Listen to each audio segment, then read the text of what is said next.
Olá a todos! Na aula de hoje vamos falar um pouco de bioestatística e vamos explorar um pouco o conceito de medidas de correlação. Então, o que são as medidas de correlação? A correlação ela é o estudo simultâneo de duas variáveis quantitativas, que nesse caso vamos chamar de x e y. O objetivo é entender como elas se relacionam, como x e y se relacionam a partir do estudo. Então, essa correlação pode ser positiva, que ocorre quando x e y eles apresentam variações no mesmo sentido. Se x aumenta, y tende a aumentar. A gente pode dar como exemplo um estudo que é feito sobre o tempo de estudo de determinado aluno e o resultado que ele obtém uma prova, uma nota. Provavelmente a gente vai achar uma correlação positiva nesse estudo. Essa correlação pode ser também negativa, que ocorre em sentido contrário. Então, se x aumenta, y vai tender a diminuir. Por exemplo, o nível de atividade física de uma pessoa e a frequência cardíaca em repouso dela. Esse dado provavelmente vai ser achado uma correlação negativa. A gente pode ter também uma ausência de correlação, que ocorre quando x e y não se relacionam dentro dos dados dos valores obtidos. Sobre os gráficos de dispersão, para visualizar melhor essa relação entre duas variáveis, a gente utiliza os gráficos de dispersão. E o que é importante a gente destacar é que não é correto dizer que cada valor que aumenta, o outro aumenta também. O que a gente precisa dizer é que existe uma nuvem de valores que se concentrou em torno de uma reta que a gente vai chamar de linha de tendência. Então, nesse exemplo, a gente tem a variável independente x no eixo horizontal e a variável dependente y no eixo vertical. E esses pontos eles vão representar a nuvem de valores. E a linha tracejada vai representar a nossa linha de tendência. E a gente pode observar também a presença de um ponto que está bem fora dessa tendência. E esse ponto a gente chama de outlier, porque é o valor atípico. Então, nesse primeiro exemplo, vocês podem observar como os pontos eles estão muito próximos, quase que formando uma linha reta. Isso indica uma correlação positiva muito forte, porque os pontos eles estão quase formando uma reta e eles estão bem próximos, a gente consegue visualizar muito bem a tendência. Nessa nuvem de pontos aqui, a tendência de subida é clara, o que indica uma correlação positiva. No entanto, a gente consegue observar que os pontos eles estão mais dispersos em relação à linha de tendência. E isso sugere uma correlação positiva média, não é uma correlação positiva tão forte. Porém, a gente consegue observar, sim, que essa correlação é positiva. Aqui a gente consegue ver a comparação visual dos diferentes tipos de correlação e de cada gráfico. Então, esse primeiro é um gráfico que não indica nenhuma correlação. Então, nesse caso, todos os dados obtidos eles estão meio que espalhados e não formam uma tendência clara. Na correlação positiva desse segundo gráfico, a gente consegue ver que a nuvem sobe e de forma forte. Na terceira, a gente observa uma correlação positiva média, em que a nuvem sobe, porém de um pouco mais espalhada, um pouco mais difusa, não segue exatamente a reta.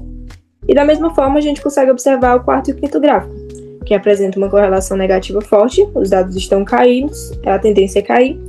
E no quinto, uma correlação negativa média, um pouco mais espalhada. Então, nós vimos a definição de correlação, positiva, negativa ou ausente, e como visualizar essas relações usando os gráficos de dispersão. A gente pode agora dar continuidade, introduzindo as medidas numéricas para quantificar essa relação. O que a gente chama de covariância e o coeficiente de correlação. Bem, eu vou dar continuidade aqui à segunda parte dessa apresentação, dessa aula, certo? Agora que a gente já viu como é que funcionam os gráficos, a gente vai tentar quantificar matematicamente as medidas de correlação. Bom, para medir o grau e o sentido da relação entre as variáveis, a gente vai utilizar duas medidas estatísticas principais. A primeira delas aqui é a covariância, certo? E a segunda, o coeficiente de correlação. Vou apresentar aqui as fórmulas da covariância agora. Elas parecem bem complicadas aqui de início, mas elas não são tão difíceis assim. Elas são bem simples a gente entender parte a parte. Reparem que aqui é uma fórmula para a população e outra para a amostra. Aqui a população é representada pelo sigma e para uma única amostra é representada pela letra S. O cálculo é basicamente idêntico, a gente muda apenas como a gente lida com o denominador. Enquanto aqui, para a população no geral, a gente usa só N, a amostra geral, e aqui, para para a amostra, a gente usa o denominador N-1. Mas olha como funciona cada sigla dessa aqui. Basicamente, isso aqui é o sigla de soma. Ele significa somatório. A gente vai somar o resultado de todos os pacientes ou observações. X, Y ou Y, I, eles são valores individuais das variáveis X e Y. Vocês vão entender mais para frente. Por exemplo, a altura de um paciente específico pode ser X e a circunferência do quadril pode ser Y. Vou mostrar um exemplo mais no final dessa aula. Enquanto o μx e μy representam a média dessas variáveis de X e Y. Então a gente vai basicamente aqui subtrair o valor da média, certo? E multiplicar com uma outra variável. A gente vai somar isso e vai acabar multiplicando aqui por este valor. A gente vai entender mais na frente como é que funciona cada um. N é o número total de observações, enquanto N-1 ele vai ser a subtração chamada de graus de liberdade, né? Ela é uma correção que a gente faz para que o cálculo da amostra seja mais preciso ao estimar a covariância da população. Bom, agora que a gente viu um pouquinho da fórmula, mas vocês vão entender essa fórmula mais no final dessa aula, vou falar agora sobre o conceito da covariância. Certo? Basicamente, ela vai medir como as variáveis X e Y elas vão variar. Como elas vão variar? De forma concomitante. Certo? O principal papel aqui da covariância é nos dar o sentido da correlação. Basicamente, se o resultado for positivo, a correlação é positiva. Se é negativo, a correlação é negativa. Mas ela tem um defeito, certo? Ela tem um defeito. Ela tem um forte defeito, que é o quê? O valor numérico dela não nos diz se a correlação é forte ou fraca, porque o número ele é influenciado pela unidade de medida. Por isso a gente precisa do próximo coeficiente, que é o coeficiente de correlação. Esse coeficiente de correlação ele foi descoberto por Pearson e ele foi usado justamente para resolver esse problema que eu acabei de falar da covariância. Esse coeficiente ele foi desenvolvido por Carl Pearson e é representado pela letra R. A grande vantagem dele é que ele vai padronizar o resultado. Ele corta as unidades de medida e o resultado sempre vai variar entre -1 a +1, podendo passar pelo zero. Mas como é que a gente interpreta o valor de R, do R de Pearson, chamado? Basicamente, a gente interpreta se o R for igual a -1, nós temos uma correlação perfeita negativa. Ou seja, um valor sobe e o outro valor desce, né, as variáveis. Se esse valor de R for igual a +1, ela vai ser uma correlação perfeita positiva. E se der zero? Se der zero, ela significa que não há correlação linear entre as variáveis. Uma coisa não tem nada a ver com a outra, uma variável não tem nada a ver com a outra. Então não há correlação entre esses dois sistemas, essas duas variáveis. Certo? E sobre a força da correlação, como é que a gente vai entender? Na vida real, raramente a gente vai encontrar um -1 ou +1 cravado, certinho. Então, como é que a gente vai entender esses valores que são quebrados, né? Por exemplo, 0,5, 0,35. Bom, ou menos 0,35 ou menos 0,5.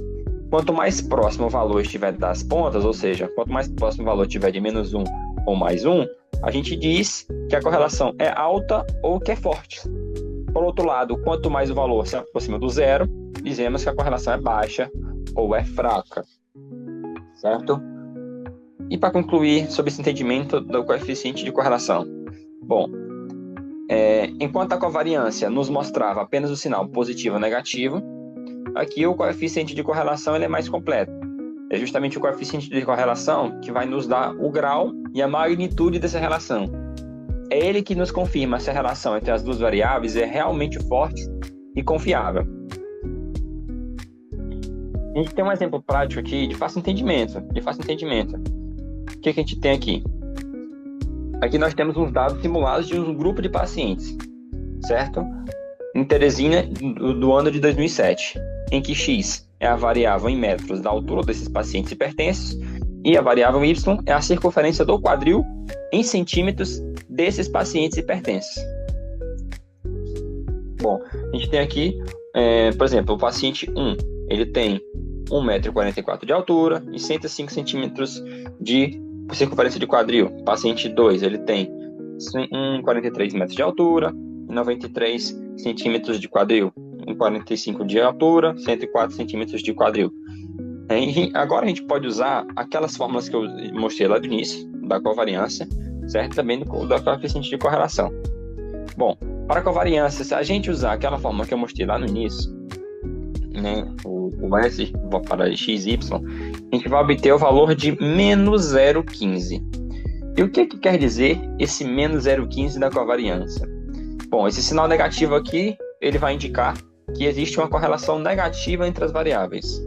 Ou seja, nesse pequeno conjunto de dados, quando a altura x em metros aumentar, a circunferência do quadril em centímetros tende a diminuir. E vice-versa, se a circunferência do quadril aumenta, a altura diminui. E para o coeficiente de correlação? Bom, para o coeficiente de correlação, o resultado nos deu menos 0,334. Isso nos diz duas coisas. O primeiro é a questão do sentido. Como o sinal é negativo, confirma que é uma correlação inversa, negativa. E a segunda coisa que nos diz é a magnitude.